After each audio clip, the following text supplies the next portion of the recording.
So hi everyone, I hope आप लोग अच्छे होंगे। इस वीडियो में मैं आपको जीके के अपनी अटेम्प्टिंग स्ट्रैटेजी बताने की कोशिश करूँगा एंड कैसे आप ज़्यादा एक्यूरेसी के साथ मैक्सिमम मार्क्स स्कोर कर सकते हो। मैं पूरी कोशिश करूँगा इस वीडियो में आपको जीके को कैसे अटेम्प्ट करना है वो सारी क्लैरिटी मिल जाए इस वीडियो में एंड आप इजीली क्वेश्चंस को अटेम्प्ट कर पाओ। वीडियो को शुरू करने से पहले मैं आप लोग को बता देता हूँ, टेक्स्ट बुक की सेल चल रही है। अगर कूपन कोड आपने HKL यूज़ किया तो आपको एक अच्छा खासा डिस्काउंट मिल जाएगा। कूपन कोड HKL यूज़ कर लेना, डिस्काउंट मिल जाएगा। चलो अब आते हैं वीडियो पे।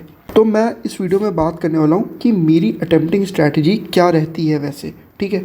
तो मैं उसके बारे में बात करूँगा। जैसे देखो, मैंने ये previous year question paper solve किया था 19th शिफ्ट 1, ठीक। अब देखो, इसमें अगर आपने देखा होगा तो मेरे 15 क्वेश्चन ही मैंने अटेम्प्ट किया जीएस में एंड मेरे 15 के 15 सही हैं, ठीक। तो मैं आप लोग को बताने की कोशिश करूँगा कि मैंने कैसे अटेम्प्ट किया और कैसे आप लोग को अप्रोच करना है। क्वेश्चन नंबर 1 था कि Pandit Om Nath Thakur was a student of.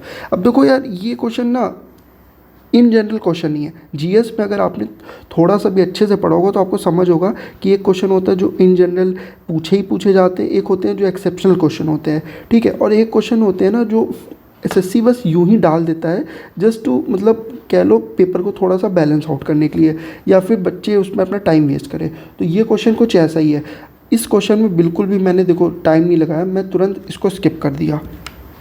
फिर मैं नेक्स्ट क्वेश्चन पे गया। देखो, नेक्स्ट क्वेश्चन में भी मैंने बिल्कुल टाइम नहीं लगाया, क्योंकि ये देखो नेक्स्ट क्वेश्चन अगर आप देखोगे मिनिस्ट्री ऑफ लेबर एम्प्लॉयमेंट 2021-22 का पूछा है। अब आप बताओ 2024 में पेपर हुआ, 2021-22 का किसको याद होगा, वो भी ministry of labour and employment Maharashtra का। तो ये एसएससी ने बस समझ लो एक तरह से यूजलेस क्वेश्चन डाला था जस्ट कि बच्चे इस पर अपना टाइम वेस्ट करें। एंड देखो, मैंने बिल्कुल भी इसमें अपना टाइम वेस्ट नहीं किया था इस क्वेश्चन में, क्योंकि मुझे पता था कि इस क्वेश्चन में बिल्कुल भी आप, मतलब एक्सेप्शन होगा, अगर तुक्के से सही हो गया तो हो गया, वरना कोई पढ़ के नहीं जाता है। इसीलिए 2% लोगों का सही भी है, वो भी तुक्के वाले होंगे, ठीक।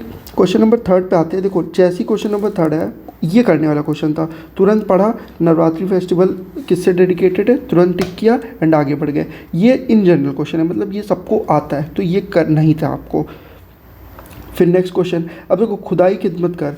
ये अगर आपने थोड़ी सी भी जीएस पढ़ी होगी, ठीक है, हिस्ट्री पढ़ी होगी, तो आपको पता है कि हाँ, ये बेसिकली खान अब्दुल गफ़र खान ने इस्टेब्लिश किया था। एंड ये मतलब आप कोई भी ठीक ठाक जीएस जिसने पढ़ी होगी कर सकता था क्वेश्चन। ये बहुत आराम से करने वाला क्वेश्चन था एंड इसको अटेम्प्ट करना था। मैंने इसको अटेम्प्ट किया। फिर मैं नेक्स्ट क्वेश्चन पे मूव ऑन किया। अब देखो, ये क्वेश्चन जो था, Vijender Singh has represented India in Olympics for how many times. अब देखो, ये हाउ मेनी टाइम्स वाला जो सीन है ना, ये क्वेश्चन को टफ कर दिया। तो मेरे को समझ आ गया यार, हाउ मेनी टाइम्स यहाँ पे बिल्कुल भी मुझे आइडिया था नहीं। एंड इवन ये क्वेश्चन इसीलिए डाला गया था क्योंकि ये सब लोग नहीं कर सकते। इसीलिए देखो, ये 11% लोगों ने किया है। ये तुक्के से जिसने सही कर दिया तो कर दिया, और जिसको शायद कभी गलती से पता हो तो पता हो, वरना ये क्वेश्चन हर किसी से होने वाला नहीं था। इसको स्किप करना था, ये स्किप है, ठीक है। बेसिकली इस वीडियो में मैं आपको आर्ट ऑफ स्किपिंग सिखाने की कोशिश कर रहा हूँ कि कैसे आपको कौन से क्वेश्चन स्किप करने, कौन से आपको अटेम्प्ट करने हैं। क्वेश्चन नंबर 6 पे आप जैसे ही आओगे तो आप, अगर आपने थोड़ा सा भी स्पोर्ट्स पढ़ा होगा तो ऐसे आपको पता होगा कि इंडिया ने अपना पहला ओलंपिक इंडिविजुअल मेडल रेसलिंग में जीता था। लेकिन ऐसा नहीं है, ये सबको नहीं पता होता है। तो ये आपके नॉलेज के ऊपर है। अगर आपको पता होगा तो आप करोगे, नहीं पता होगा तो आप इसको नहीं करोगे। हालांकि ये क्वेश्चन करने वाला है, ठीक है। ये मतलब ऐसा नहीं है वियर्ड क्वेश्चन नहीं है, करने वाला क्वेश्चन है। Question number 7।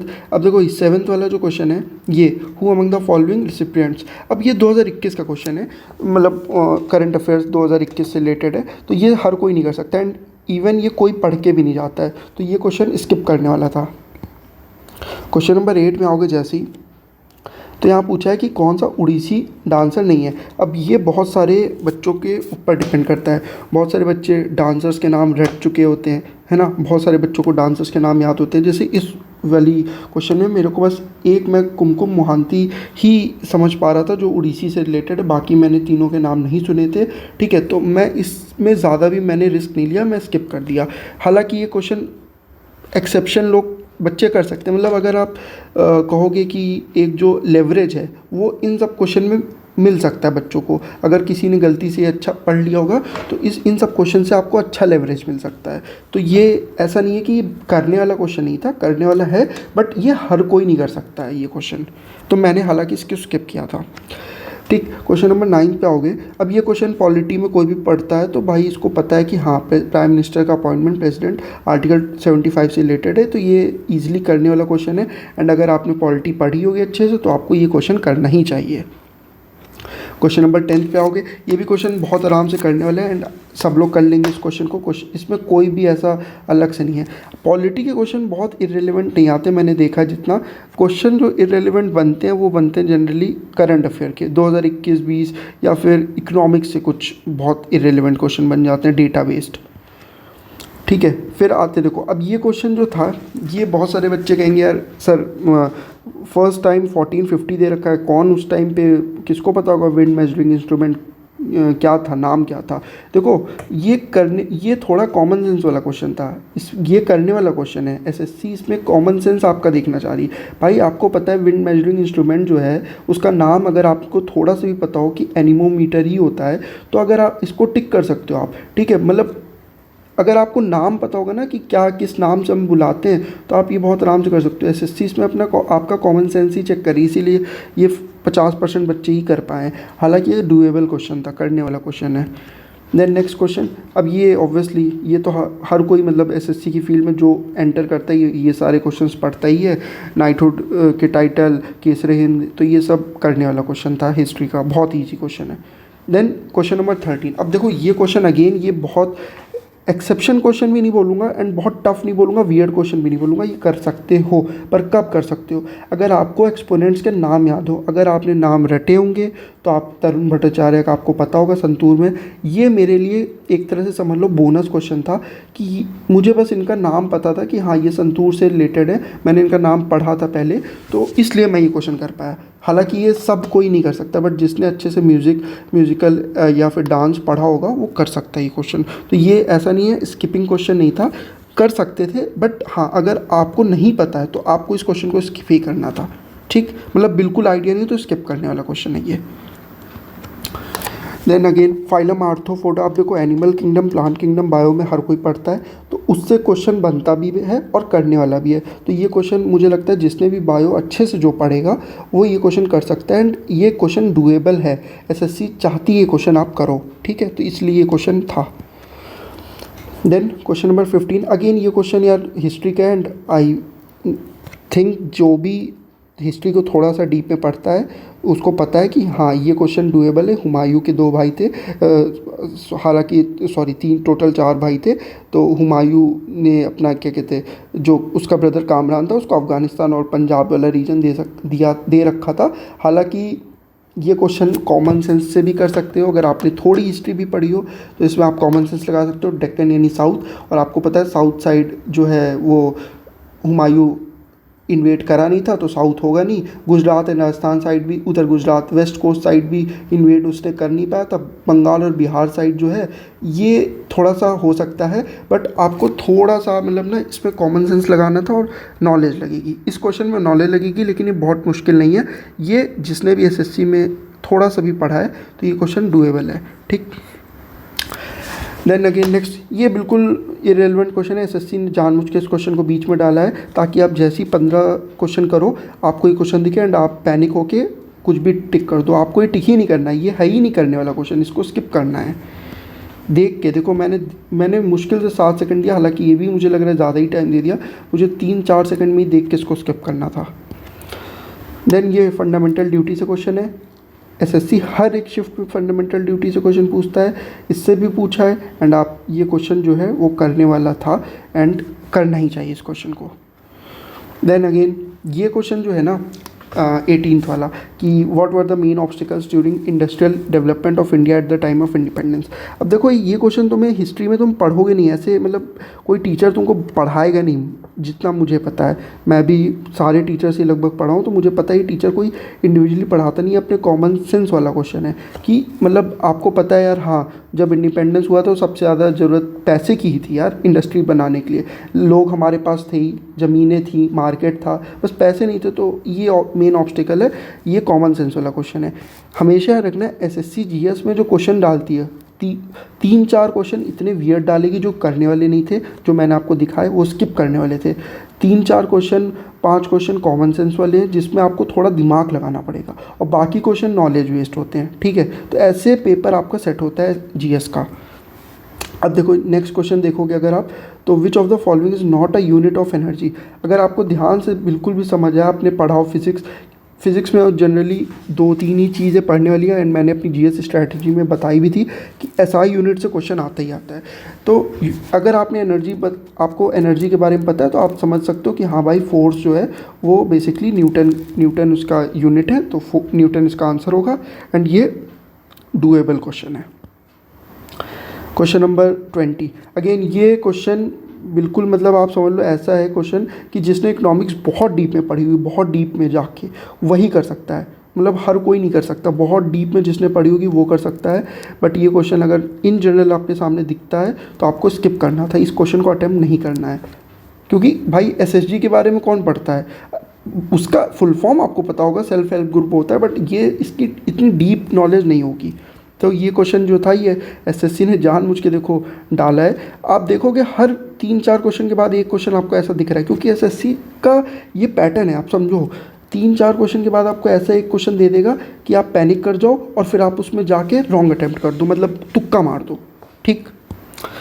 फिर नेक्स्ट क्वेश्चन है 21, एंड 21 क्वेश्चन जो है ये भाई फिर अगेन वैसा ही क्वेश्चन है, बिल्कुल भी मतलब समझ लो लक बेस्ड क्वेश्चन है। किसी ने गलती से कहीं पढ़ लिया हो तो पढ़ लिया हो, वरना ये ऐसा नहीं है कि करने ही वाला क्वेश्चन है, स्किपेबल क्वेश्चन है, ठीक है। बट ये अगेन मैं कह रहा हूँ लक बेस्ड क्वेश्चन है, जिसका लक चल गया वो कर सकता है। हालांकि मुझे देखो नहीं आता था, टू बी ऑनेस्ट, मैंने बिल्कुल भी रिस्क नहीं लिया और मैंने इसको स्किप कर दिया।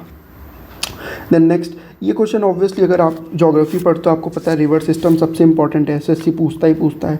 तो उसमें अगर आप गोदावरी नदी जब भी पढ़ोगे, गोदावरी रिवर के बारे में, तो आपको पता है कि वर्धा उसकी ट्रिब्यूटरी है। एंड ये क्वेश्चन जो भी मतलब जिसने ज्योग्राफी का रिवर सिस्टम पढ़ा होगा वो क्वेश्चन कर सकता है, मतलब जिसने ज्योग्राफी को पढ़ा होगा, रिवर सिस्टम को पढ़ा होगा वो कर सकता है। ये इन डेप्थ क्वेश्चन में से नहीं है, ऐसा नहीं है कि ये बहुत डीप नॉलेज चाहिए, ये डूएबल क्वेश्चन है, करने वाला क्वेश्चन है ये। देन क्वेश्चन नंबर 23, ये अगेन हिस्ट्री का जैनिज़्म बुद्धिज़्म से क्वेश्चन है, एंड ये क्वेश्चन करने वाला है क्योंकि जैनिज़्म बुद्धिज़्म में बहुत लिमिटेड चीज़ें हैं पढ़ने के लिए जो एसएससी पूछता है, एंड उसमें से ये एक है, बार बार पूछता है, ये डूएबल क्वेश्चन है। 24 अगेन देखो ये क्वेश्चन जो था एसएससी ने जानबूझ के डाला, जानबूझ के 2019 का डेटा पूछा, वो भी हाईएस्ट रोड डेंसिटी। ये क्वेश्चन पे थोड़ा सा ना आपको ब्रेन यूज़ करना था, कॉमन सेंस यूज़ करना था। हालांकि इस क्वेश्चन पे आप रिस्क ले सकते भी थे और नहीं भी ले सकते थे, मैंने रिस्क नहीं लिया। हालांकि मेरे माइंड में था केरला हो सकता है इसका आंसर। इसका रीज़न भी है कि अगर मैं रोड डेंसिटी की पॉइंट ऑफ व्यू से सोचूं तो मेरे दिमाग में आ रहा था कि यार रोड्स हैं। अब डेवलपमेंट पॉइंट ऑफ व्यू से अगर आप देखोगे तो साउथ के स्टेट ज़्यादा डेवलप हैं, ठीक है। तो तमिलनाडु और केरला 2 स्टेट हैं, अब उसमें भी केरला छोटा है तमिलनाडु से, तो रोड डेंसिटी मतलब हाईएस्ट, मतलब जिसमें कम स्पेस में ज़्यादा गाड़ियाँ हों, ठीक है, ज़्यादा गाड़ियाँ हों। तो मैं समझ गया कि रोड डेंसिटी का पॉइंट ऑफ व्यू हाईएस्ट पूछ रहा है तो कहीं ना कहीं केरला होगा। मैंने अपना लॉजिक लगाया, हालांकि मैं इस पर बिल्कुल भी कंफर्म नहीं हो पाया, इसलिए मैंने इसको स्किप कर दिया, वरना ये क्वेश्चन देखो सही हो जाता, बट ये मैंने स्किप कर दिया था। ये आप भी चाहो तो स्किप कर सकते हो इस तरह के क्वेश्चन। क्वेश्चन नंबर 25 देखो अगेन ये क्वेश्चन जो है ये ऐसा नहीं है कि भाई बहुत पढ़ा लिखा क्वेश्चन है या फिर आप कर सकते हो। ये question to be honest bio में अगर आप थोड़ा सा डिसीजेस और इन सब के बारे में पढ़ते हो थोड़ी डीप नॉलेज चाहिए। ये ऐसा नहीं है कि ऊपर से पढ़ के कर सकते हो क्वेश्चन को, डीप नॉलेज चाहिए, बट कर सकते हो। इतना भी टफ नहीं है कि वियर्ड क्वेश्चन नहीं है। हालांकि मैंने बिल्कुल रिस्क लेना ज़रूरी नहीं समझा एंड मैंने इसको स्किप कर दिया। अब आप एक चीज़ देख गए कि इस 25 क्वेश्चन में आपको इतने समझ आए होंगे कि यार कितने 4 से 5 क्वेश्चन ऐसे थे जो बिल्कुल भी डूएबल थे नहीं, वो अननेसेसरी उसको बस रखा गया था क्वेश्चन को। जबकि आप देख सकते हो उसमें 4-5 क्वेश्चन ऐसे भी थे जो थोड़े कॉमन सेंस और लक बेस्ड वैसे थे, जिसको आता होगा, जिसको नहीं आता होगा, नहीं आता होगा, ठीक। ठीक। बट आप देख सकते हो कि 15 क्वेश्चन, 15 से 16 क्वेश्चन डूएबल थे। डूएबल मतलब जो कर सकते थे। एंड मैंने देखो 15 क्वेश्चन मेरे को बिल्कुल डूएबल आते थे, कर बिल्कुल शॉर्ट आते थे, मैंने उसको किया एंड देखो मेरे मार्क्स 30 आ गए 50 में। ठीक। अब आप खुद सोचो कि आप अगर क्या 20 क्वेश्चन करते, ठीक, 20 में से मान लो आपने 15, मान लेते 16 आपने सही कर दिया, ठीक है, मान लेते 16 आपने सही कर दिया, ठीक। अब आपने 16 सही किया, 4 गलत कर दिए, 4 गलत किए मतलब कि आपके 2 नंबर चले गए। आपको कितने, आप घूम फिर के कहाँ पे आ गए, 30 पे। मतलब मैंने 15 किए, 15 सही किए है तो जाके मैं 30 पे हूँ, और आपने 20 किया एंड आपने 20 में 4 अगर गलत किए, ठीक, तब भी आप 30 पे हो। तो ज़्यादा बेनिफिशियल जो है जीएस में यही माना जाता है कि यार जो करो श्योरिटी के साथ करो, तुक्के कम यूज़ करो। तुक्के ज़्यादा यूज़ करोगे तो उससे नेगेटिव मार्किंग होके आप पे इम्पैक्ट आएगा, ठीक। हालांकि मैंने अपनी पूरी कोशिश की है आपको समझाने की, ज़्यादा मैं डिटेल में अभी भी नहीं गया हूँ, बट आप बोलोगे तो और मैं डिटेल में जाके आपको टू द पॉइंट और समझाने की कोशिश करूँगा। बट अगर आपको समझ आ गई होगी, थोड़ी बहुत भी क्लैरिटी मिली है तो आप मुझे बताना। इसी तरह मैं आपको इंग्लिश का भी एक अप्रोच दे दूँगा अगर आप बोलोगे कमेंट सेक्शन में। बाकी आप बताना वीडियो कैसी लगी एंड क्या मैं इसमें और ऐड कर सकता हूँ, ठीक। ये मेरी स्ट्रैटेजी है, मैं ऐसे करता हूँ अटैम्प्ट। अगर आप चाहो तो फॉलो कर सकते हो, नहीं चाहो तो कोई दिक्कत नहीं। आपको इससे कुछ बेटर मिले तो आप कमेंट में ज़रूर बताना, ठीक। चलो टेक केयर। एंड जिसके पास भी टेक्स्ट बुक पासपोर्ट नहीं है भाई, ले लेना प्लीज़, ठीक है। टेक्स्ट बुक की सेल चल रही है, HKL कूपन कोड यूज़ कर लेना, ठीक। बाकी मिलते हैं नेक्स्ट वीडियो में। Take care, bye bye, all the best.